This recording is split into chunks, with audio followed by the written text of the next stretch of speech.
তহবিল ভিত্তিক প্রকল্প চালু করেছি এবং 305টি কর্মতীর্থ তৈরি করা হয়েছে এবং চাকরির জন্য কোচিংও দেওয়া হচ্ছে। এবার আপনারা আমাকে বলুন যে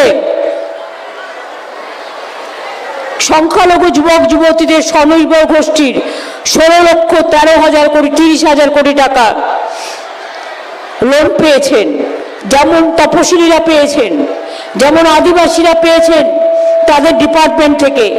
তাছাড়াও মনে রাখবেন আমার 12 লক্ষ সেলফ হেল্প গ্রুপ আছে, যা ভারতবর্ষের মডেল। আনন্দধারা প্রকল্পের মধ্যে দিয়ে, সৃষ্টির মধ্যে দিয়ে তারা মেলা হোক, পুজো হোক, সরকারি মেলা হোক, সব কিছুতে সুযোগ পায়।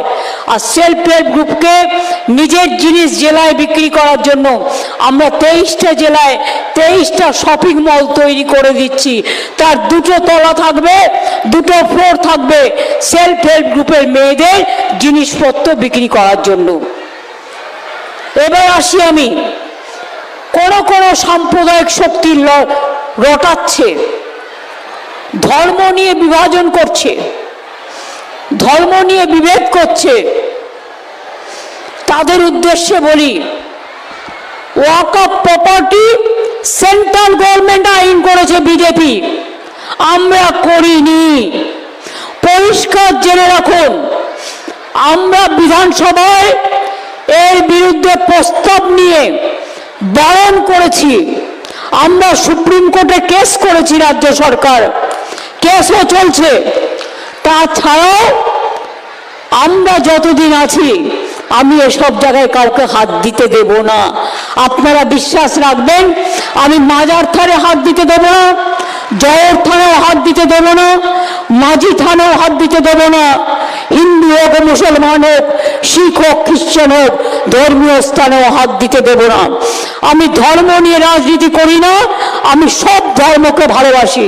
সর্বধর্ম সমন্বয় আমাদের সবাইকে মানুষ হিসেবে ভালোবাসতে শেখায়। কি করে ভুলবো বলুন তো?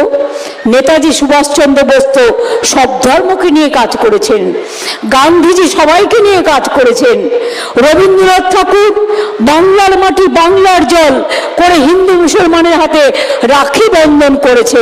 আমি কি করে ভুলি সে কথা বলুন তো? নেতাজি সুভাষচন্দ্র বোসের রাইট হ্যান্ড ছিলেন শাহনওয়াজ খান। বিজেপি তুমি আমায় কি গালাগালি দিলে? তুমি আমাকে হিন্দুত্ব শেখাবে না, আমি বলে দিলাম। তার কারণ আমিও হিন্দুত্ব জানি। জগন্নাথ ধাম আমরাই করেছি, কালী মন্দির